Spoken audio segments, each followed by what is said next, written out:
రాజస్థాన్ లో ఉన్న ఎడారి ఒడ్డున జైసల్మర్ అనే నగరానికి 18 కిలోమీటర్ల దూరంలో అసలు టైం కూడా అలానే ఆగిపోయినట్టుగా ఒక ప్లేస్ ఉంది. అదే కుల్దారా. ఇక్కడ గాలి కూడా చాలా భయంగా వీస్తుంది. కుల్దారా అనేది ఇండియాలోనే అత్యంత భయంకరమైన ఒక ప్రదేశం. అందుకే దీన్ని one of India's most haunted place గా పిలుస్తారు. సుమారు 1291లో స్థాపించిన ఈ గ్రామం దాదాపు 1820వ సంవత్సరం వరకు కూడా ఈ కుల్దారా సామ్రాజ్యం ఏదైతే ఉందో మోస్ట్ అడ్వాన్స్డ్ విలేజ్ గా పేరు తెచ్చుకుంది. కుల్దారా అనేది జస్ట్ ఒక విలేజ్ కాదు, ఇదొక బిజినెస్ హబ్ అంట.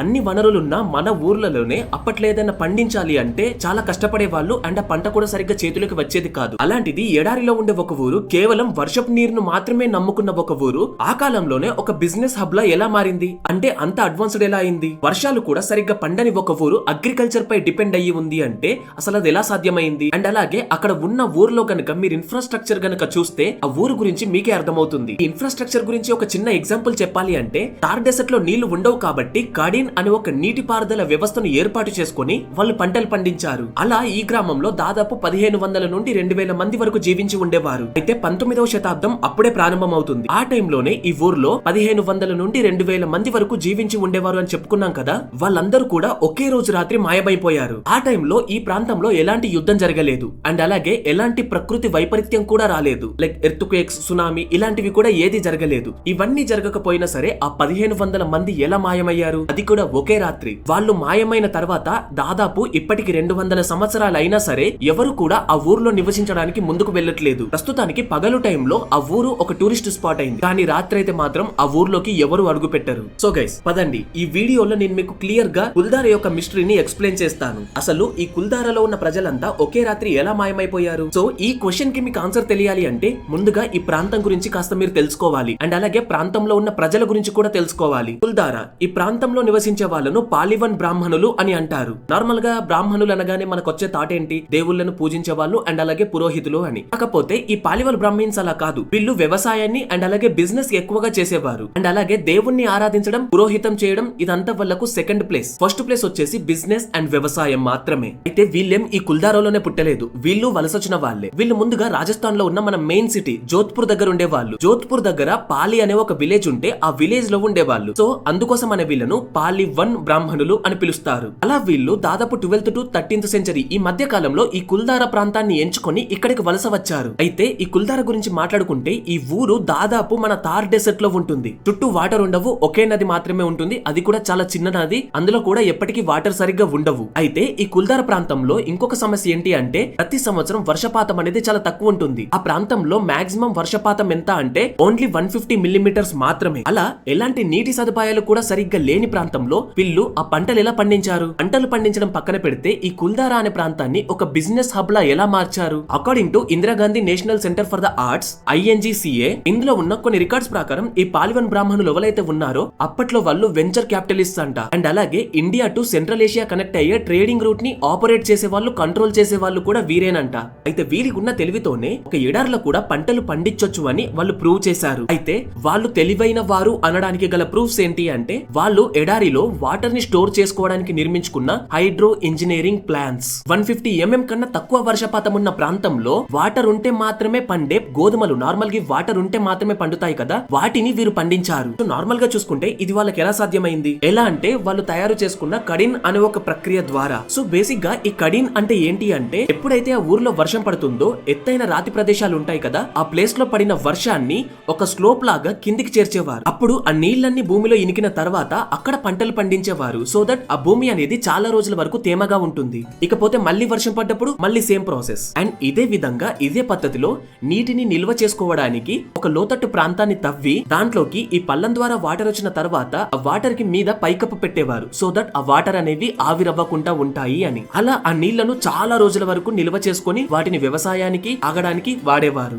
సో వీళ్ళు యూజ్ చేసిన ఈ టెక్నిక్స్ వల్లనే నది ఒడ్డున ఉన్న ప్రాంతాల్లో కరువు వచ్చినా సరే ఈ ప్రాంతంలో మాత్రం కరువు వచ్చేది కాదంట. అయితే ఇదే కాదు, వాళ్ళు కట్టుకున్న ఇళ్లలో కూడా చాలా ఇంజనీరింగ్ దాగి ఉంది. దాదాపు ప్రతి ఇల్లు కూడా 2 అంతరాలు ఉంటుంది. అండ్ అలాగే ప్రతి ఇల్లు గ్రిడ్ గా ఒక రెక్టాంగిల్ షేప్ లో ఉంటుంది. అండ్ ఈవెన్ ఎవ్రీ గల్లీ, వీధులు ఉంటాయి కదా, ఒక్కొక్క వీధి 90 degrees షేప్ లో ఉంటుందంట. ఇదే కాకుండా వారు ఆ ఇంటికి డిజైన్ చేసుకున్న కిటికీలు ఏవైతే ఉంటాయో అవి వేడి గాలిని తీసుకొని లోపలికి చల్లగాలిని ఇస్తాయంట. అండ్ అలాగే మీదున్న పైకప్పు కూడా వేసవి కాలం కాబట్టి మట్టిని, బండలను ఒక విధంగా కలిపి ఆ పైకప్పు వేయడం ద్వారా ఆ పైకప్పు పొద్దునంతా ఎండను పీల్చుకొని రాత్రంతా చల్లదనాన్ని ఇచ్చేదంట. అండ్ ఇవన్నీ నేను చెప్తున్నవి కాదు, ఇవన్నీ ASI అంటే ఆర్కియాలజికల్ సర్వే ఆఫ్ ఇండియా వాళ్ళు చెప్తున్న విషయాలే. సో ఇంత తెలివైన వారు, ఇంత టెక్నాలజీ ఆ కాలంలోనే యూజ్ చేస్తున్న వారు ఒకే రాత్రి 1500 మంది ఎలా మాయమైపోయారు? వాళ్ళు ఎలా మాయమైపోయారు అని చెప్పడానికి కొన్ని రీజన్స్ ఉన్నాయి. అందులో బాగా వినిపించే రీజన్ అయితే మీకు ముందుగా చెప్తాను. ఆ ప్రాంతంలో సలీం సింగ్ అనే ఒక మంత్రి ఉండేవాడు. ఇతను చాలా క్రూరుడు. అయితే ఇతను ఒకసారి కుల్దారా ప్రాంతానికి వచ్చాడు. వచ్చి ఆ ప్రాంతాన్నంతా పరిశీలించి వాళ్ళంతా అడ్వాన్స్ టెక్నాలజీని కూడా గమనించాడు. అప్పుడే ఆ గ్రామ పెద్ద అంటే ఈ కుల్దారా గ్రామ పెద్ద ఎవరైతే ఉంటారో ఆయన కూతురు పైన ఈ సలీం సింగ్ కన్ను పడింది. ఆవిడ చాలా అందంగా ఉండేది, అందుకే ఆవిడపై సలీం సింగ్ కన్ను పడింది. సో ఇంకేముంది, ఎలా అయినా సరే ఆ అమ్మాయిని పెళ్లి చేసుకోవాలి అని ఆ విలేజ్ పెద్ద ఎవరైతే ఉన్నారో ఆయన దగ్గరికి వెళ్లి నాకు మీ అమ్మాయి నచ్చింది, మీ అమ్మాయి నాకు ఇచ్చి పెళ్లి చేయండి అని అడిగారు. కాకపోతే ఈ విలేజ్ పెద్ద ఎవరైతే ఉన్నారో దానికి అంగీకరించలేదు. ఎందుకంటే ఫస్ట్ సలీం సింగ్ అనే అతను అంత మంచివాడు కాదు. అండ్ ఆ కాలంలో ఈ కుల్దారా ప్రాంతంలో పెళ్లిళ్ళు గనక చేసుకోవాలి అని అనుకుంటే వాళ్ళ ప్రజలు అంటే వాళ్ళ దాంట్లో వాళ్ళకు మాత్రమే ఇచ్చుకోవడానికి ఒక రూల్ పెట్టారు. సో దట్ వాళ్ళ పాలివన్ బ్రాహ్మణుల వంశం అనేది పెద్దగవుతుంది అని. సో ఈ రీజన్స్ వల్లే ఆ ప్రెసిడెంట్ అంటే విలేజ్ ప్రెసిడెంట్ ఎవరైతే ఉంటారో ఈ పెళ్లికి ఒప్పుకోలేదు. ఇంకొక పక్క సలీం సింగ్ ఆయన ఎలాగో క్రూరుడు అని చెప్పుకున్నాం కదా, నో అంటే వింటాడా? వినడు. అందుకోసమనే వీళ్ళని బెదిరించాడు.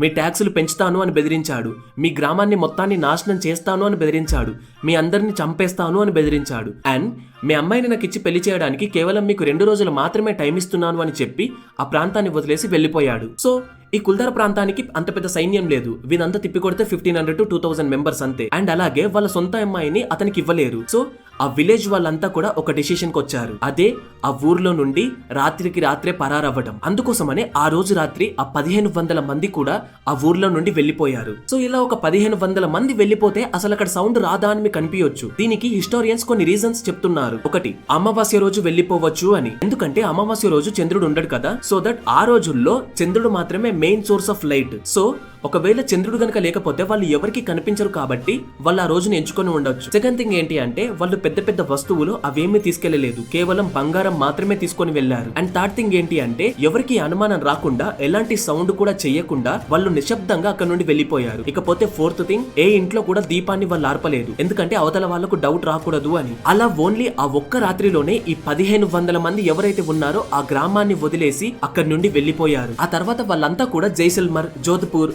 ఇలాంటి ప్లేస్ లోకి వెళ్లి అక్కడ సెటిల్ అయ్యారంట. సో ఇదంతా బానే ఉంది, వాళ్ళు జస్ట్ ఆ ప్రాంతాన్ని ఖాళీ చేసి వెళ్లిపోయారు అంతే. సో ఇలా చేయడం వల్ల ఆ ప్రాంతం హాంటెడ్ ప్లేస్ గా ఎలా మారింది? అక్కడికి దుష్ట శక్తులు ఎలా వచ్చాయి అంటే ఈ పాలివన్స్ ఎప్పుడైతే ఆ ఊరిని వదిలి బయలుదేరారో అప్పుడు వాళ్ళు ఊరికేం వెళ్ళలేదు, వాళ్ళు ఆ ఊరిని శపించి వెళ్లారంట. ఈ ఊర్లో ఇప్పటి నుండి ఎవరు స్థిరపడలేరు, ఇక్కడే ఎవరు నివసించలేరు అని వాళ్ళు శపించి అక్కడ నుండి వెళ్లిపోయారంట. కొన్ని రికార్డ్స్ ప్రకారం అక్కడుండే బావిలు, వాళ్ళు చేసుకున్న వాటర్ రిజర్వాయర్స్ అందులో ఉప్పుని కలిపారంట. సో దట్ అక్కడ ఉండే రిసోర్సెస్ కూడా ఎవరు వాడుకోకూడదు అని. అయితే సెకండ్ రీజన్, ఈ కుల్దారా ప్రాంతం ఏదైతే ఉందో అక్కడ కేవలం ఒకే రివర్ మాత్రమే ఉండేది. అండ్ అదే మేజర్ రివర్, దాని పేరే కాక్నీ రివర్. సో జియోలాజికల్ సర్వేస్ ప్రకారం 19th సెంచరీలో ఈ థార్ డెసర్ట్ ప్రాంతంలో ఎవరైతే ఉన్నారో వాళ్ళంతా కూడా ఓన్లీ ఈ కాక్నీ రివర్ పైయే డిపెండ్ అయ్యి ఉండేవారంట. అయితే ఒకసారి 19th సెంచరీ ఈ టైంలో దాదాపు 10 సంవత్సరాల పాటు ఈ రివర్ ఎండిపోయింది. సో 10 సంవత్సరాల పాటు నీళ్లు లేవు అంటే ఆ ప్రాంతంలో ఎవరు ఉండరు, అందరు అక్కడ నుండి వెళ్లిపోతారు కదా, అలా వీళ్ళు కూడా వెళ్లిపోయారంట. ఇక థర్డ్ రీజన్ వచ్చేసి ఎర్త్ క్వేక్. ఎస్, 2070లో జియాలజిస్ట్ అయిన ఏబి రాయ్ కుల్దారాకి తన టీం ని తీసుకొని వెళ్లి అక్కడ కొన్ని పరిశోధనలు జరిపారు. ఆ పరిశోధనలు జరిపిన తర్వాత వాళ్ళు ఒక పేపర్ ని కూడా పబ్లిష్ చేశారు. దాని పేరేంటి అంటే deserted 19th century Paliwal villagers around Jaisalmer. So ఇందులో వాళ్ళు ఏం చెప్పారు అంటే ఈ ప్రాంతంలో అంతా కూడా భూకంపం వచ్చిందంట. సో దీనికి తగ్గ ప్రూఫ్స్ ఏంటి అని అంటే అక్కడ ఉండే ఇన్ఫ్రాస్ట్రక్చర్ ఏదైతే ఉందో అది ఎలా పడిపోయాయి ఇవన్నీ వాళ్ళు అధ్యాసించినప్పుడు తెలిసింది. ఇవన్నీ కేవలం భూకంపం వస్తేనే ఇలా పడతాయి, ఈ డైరెక్షన్ లో పడతాయి అని వాళ్ళు సర్వేలో నిర్ధారించారు. వీళ్ళు చెప్తుంది ఏంటి అంటే ఆ ప్రాంతంలో భూకంపం రావడం వల్ల చాలా వరకు ప్రజలు ఇక్కడ నుండి వెళ్లిపోయారు, కాకపోతే కొంతమంది ఇక్కడే చనిపోయి ఉంటారు అని. కాకపోతే రీజన్ ఏదైనా సరే ఇప్పటికి చాలా మంది నమ్మేది అండ్ ఇప్పటికి చలామణిలో ఉన్న స్టోరీ ఏంటి అంటే ఈ సలీం సింగ్ స్టోరీ ఉంది కదా అదే. మరి నిజంగా ఈ ప్లేస్ లో దయ్యాలు ఉన్నాయా? ఈ పారానార్మల్ యాక్టివిటీస్ అనేవి నిజంగా జరుగుతున్నాయా? నిజంగా ఇదెవరైనా ఎక్స్పీరియన్స్ అయ్యారా? దీనికి సంబంధించిన కొన్ని సన్నివేశాలు నాకు రీసెర్చ్ చేస్తున్నప్పుడు దొరికాయి, వాటిని నేను ఇప్పుడు మీతో షేర్ చేసుకుంటాను, జాగ్రత్తగా వినండి. అయితే ఈ కుల్దారా విలేజ్ ఏదైతే ఉందో దాని చుట్టుపక్కల ఇంకా మిగతా విలేజెస్ ఉంటాయి ఉంటాయి కదా, వాళ్ళంతా కూడా రాత్రిపూట ఈ కుల్దారా సైడ్ రావడానికే భయపడతారంట. ఈ కుల్దారా చుట్టూ ఎవరైతే విలేజర్స్ ఉన్నారో వాళ్ళు రాత్రిపూట ఇటువైపు రాకపోవడానికి గల రీజన్స్ ఏంటి అంటే అందులో చాలా మంది వరకు ఒకే రీజన్ చెప్పారు. అదేంటి అంటే అందులో చాలా మంది గ్రామస్తులు చూసింది ఏంటి అంటే ఒక ముసలావిడ నైట్ ల్యాంతర్ పట్టుకొని ఆ విలేజ్ లోకి వెళ్ళడం. ఈ సన్నివేశాన్ని చాలా మంది చూసారంట, కానీ దీనికి ఎలాంటి ఫోటోగ్రఫీ ప్రూఫ్ గానీ వీడియోగ్రఫీ ప్రూఫ్ గానీ ఎలాంటివి లేవు. అండ్ ఇప్పటికీ ఆ విలేజర్స్ అంతా కూడా ఆ ముసలావిడను జస్ట్ కేవలం ఒక ముస్లామ కాకుండా ఆమె ఒక ఆత్మ అని నమ్ముతారు. అండ్ ఈవెన్ ఇది కూడా ఒక ఫోక్ స్టోరీ, దీనికి సరైన సాక్ష్యాలు లేవు. సో ఇక్కడ నిజంగా ఏదైనా దయ్యం లాంటిది ఉందా? సో దీని గురించి తెలుసుకోవడానికి the paranormal society of Delhi అనే వాళ్ళు ఒక టీమును తీసుకుని అక్కడికి వెళ్ళారు. ఈ టీం ని లీడ్ చేస్తుంది ఎవరో తెలుసా? గౌరవ్ తివారీ. ఎస్, ఈ నేమ్ మీరు బాగా వినే ఉంటారు, కాకపోతే ఆయన చనిపోయారు. ఒక విధంగా చెప్పుకోవాలి అనుకుంటే ఈయన ఒక గోస్ట్ హంటర్. ఇలాంటి హాంటెడ్ ప్లేసెస్ కి వెళ్లి అక్కడ నిజంగా ఏం జరిగింది అని తెలుసుకోవడం ఇతని పని. సో ఈ టీం అంతా అక్కడికి వెళ్లి ఒక నైట్ అక్కడ స్టే చేశారు. ఆ నైట్ స్టే చేసినప్పుడు వాళ్ళకి తెలిసిన విషయాలు ఏంటి అంటే ఈయన టీమ్ లో ఎవరైతే వెళ్లారో అక్కడ స్టే చేయడానికి వాళ్ళందరికీ కూడా రాత్రి అరుపులు వినిపించాయంట. అరుపులు, నాయిస్ ఇలాంటివన్నీ వినిపించాయంట. సో గౌరవ్ తివారీ చెప్పిన దాని ప్రకారం ఇలాంటి ప్లేసెస్ లో ఇలాంటి అరుపులు గానీ లేకపోతే ఇలాంటి నాయిస్ గానీ వినిపించడం అనేది కామన్ అంట. అండ్ ఈవెన్ ఆ టీమ్ లో ఉన్న కొంతమందికి అక్కడ ఫుడ్ స్టెప్స్ సౌండ్స్ వినిపించాయంట. ఎవరు ముట్టుకున్నట్టుగా ఫీల్ అయ్యారు, లైక్ షోల్డర్ పై చేయి వేసినట్టు. కాకపోతే చూస్తే ఎవరు లేరు. అండ్ అలాగే ఆ నైట్ అక్కడ ఉన్నందుకు వాళ్ళకి ఎవరికి ఏమీ అవ్వలేదు కూడా. నార్మల్ గా ఈ పారానార్మల్ యాక్టివిటీస్ చేసే వాళ్ళు ఒక గ్యాడ్జెట్ ని వాడతారు. ఆ గ్యాడ్జెట్ ఈఎం వేవ్స్ తో పనిచేసి ఇక్కడ నెగిటివ్ ఎనర్జీ ఉందా లేదా అనేది కనిపెడుతుంది. దాని పని దయ్యాలను కనిపెట్టడం కాదు, కాకపోతే నెగిటివ్ ఎనర్జీ ఉందా పాజిటివ్ ఎనర్జీ ఉందా అని కనిపెట్టడం మాత్రమే. సో మన ప్రకారం నెగిటివ్ ఎనర్జీ అంటే ఖచ్చితంగా దయ్యమనే కదా. సో వీళ్ళు ఆ పరికరాన్ని యూజ్ చేసి అక్కడ చూస్తున్నప్పుడు అక్కడ వాళ్ళకి నెగిటివ్ ఎనర్జీ ఉంది అనే తేలింది. అండ్ అలాగే వాళ్ళు అబ్జర్వ్ చేసిన దాని ప్రకారం ఈ ప్లేస్ లో తరచుగా ఆ ఒక్క రాత్రి టెంపరేచర్ పెరగడం తగ్గడం ఇది జరిగిందంట. అంటే నార్మల్ గా టెంపరేచర్ లో వేరియేషన్స్ వచ్చాయంట. అండ్ అలాగే ఈ టీమ్ లో కొంతమందికి వాళ్ళు పార్కింగ్ చేసిన కార్ల దగ్గర ఒక పిల్లవాడు కనిపించాడంట. సో ఒక ఆర్టికల్ లో వీళ్ళు ఇదంతా వీళ్ళ ఎక్స్పీరియన్స్ ని రాశారు. ఇకపోతే చాలా మందికి జర్నలిస్ట్ గానీ చాలా మందికి అక్కడికి వెళ్ళినప్పుడు వాళ్ళకి వాళ్ళు పార్క్ చేసుకున్న వెహికల్స్ దగ్గర ఒక పిల్లవాడు కనిపించేవాడంట. మళ్ళీ చూస్తే ఆ పిల్లవాడు మాయమైపోయేవాడు. కాకపోతే దగ్గరికి వచ్చి చూసేసరికి ఆ కార్ పైన ఫింగర్ ప్రింట్స్ ఉండేవంట. ఇకపోతే ఇక్కడికి చాలా మంది టూరిస్టులు, వ్లాగర్స్ వీళ్ళందరూ వస్తూ ఉంటారు కదా. వాళ్ళ ప్లేస్ కి వచ్చిన తర్వాత చాలా మంది కొంచెం హెవీగా యాంగ్జైటీగా ఫీల్ అవుతారంట. అయితే సుమర్ రామ్ అనే ఒక గేట్ కీపర్, ఈయన ఈ కుల్దారా ప్రాంతంలో గేట్ కీపర్ గా పనిచేసేవాడు. అయితే ప్రతిరోజు ఆయన రాత్రి అక్కడే ఉండేవాడు. అన్ని రోజులు అక్కడ ఉన్నా సరే ఆయనకి ఎలాంటి ఆత్మ కానీ దయ్యం కానీ కనిపించలేదు అంట. కాకపోతే ఆయన చెప్తున్న దాని ప్రకారం అక్కడ రాత్రి అనేది చాలా అన్యాచురల్ గా ఉంటుంది, లైక్ చాలా నెగిటివ్ గా ఉంటుంది. కొన్ని జంతువులు లైక్ డాగ్స్, క్యామెల్స్ ఇవైతే ఆ కుల్దారా ప్రాంతంలో ఉన్న కొన్ని ప్రాంతాలకు అవి అసలు వెళ్ళవంట. సో దీన్ని బేస్ చేసుకొని చాలా స్టోరీస్ ఉన్నాయి. వాటిలో నిజం ఎంత ఉంది అనేది మనకు తెలియదు, కానీ రాత్రి టైంలో మాత్రం ఆ ఊరి సైడ్ ఎవరు వెళ్లరు. ఒకవేళ వెళ్లి అక్కడ ఉంటాను అని పక్క ఊర్లో వాళ్ళను పర్మిషన్ అడిగినా ఆర్ ఎల్స్ వాళ్ళను సజెషన్స్ అడిగినా సరే ఈ రోజు వెళ్ళు, నైట్ అంతా అక్కడ ఉండు, రేపు పొద్దున వచ్చి మాకు కనిపించు అని వాళ్ళు చెప్తారంట. సో ఇక్కడ చాలా స్టోరీస్ ఉన్నాయి, అవి నిజమా ఫేక్ అనేది మనకు తెలియదు. అండ్ అలాగే ఇక్కడ నెగిటివ్ ఎనర్జీ కూడా ఉండవచ్చు. సో ఇది గైస్ ఈ కుల్దారా యొక్క మిస్టరీ. మీకు కనుక ఈ వీడియో నచ్చినట్టయితే వీడియోని ఖచ్చితంగా లైక్ చేసి షేర్ చేయండి. అండ్ అలాగే నెక్స్ట్ వీడియో చాలా ఇంట్రెస్టింగ్ గా ఉండబోతుంది. నెక్స్ట్ వీడియోలో మన రామోజీ ఫిలిం సిటీలో ఉన్న ఆత్మల గురించి చెప్పబోతున్నాను. ఎస్, మీరు విన్నది నిజమే. ఇప్పటి వరకు చాలా మంది సెలబ్రిటీస్ కి అక్కడ చాలా అనీజీగా అనిపించింది. చాలా మంది అక్కడ ఆత్మలు ఉన్నాయని నమ్మే వాళ్ళు కూడా ఉన్నారు. కాజల్, రకుల్ ప్రీత్ సింగ్ వీళ్ళు కూడా దీని గురించి మాట్లాడారు. సో నిజంగా రామోజీ ఫిలిం సిటీలో దయ్యాలు ఉన్నాయా? అసలు ఈ రామోజీ ఫిలిం సిటీ దేనిపై నిర్మించారు? ఇదంతా నెక్స్ట్ వీడియోలో చెప్తాను. అది కూడా చాలా ఇంట్రెస్టింగ్ గా ఉంటుంది. అండ్ అలాగే మీకు కంటెంట్ లో ఏదైనా చేంజ్ కావాలి అనుకున్నా, మీరు ఏదైనా టాపిక్ గురించి తెలుసుకోవాలి అనుకున్నా కింద కామెంట్ చేయండి. మీరు మాతో ఎంగేజ్ అవ్వండి, మీకు మేము రిప్లైలు ఇస్తాము. సో దట్ మాకు రీచ్ కూడా వస్తుంది. సో ఈ వీడియోని లైక్ చేయడం అనేది మర్చిపోకండి. ఇఫ్ ఇన్ కేస్ ఇన్స్టాగ్రామ్ లో మన పేజ్ ని కనుక ఫాలో అవ్వకపోతే కింద డిస్క్రిప్షన్ లో లింక్ ఇస్తాను, మన పేజ్ ని కూడా ఫాలో అవ్వండి.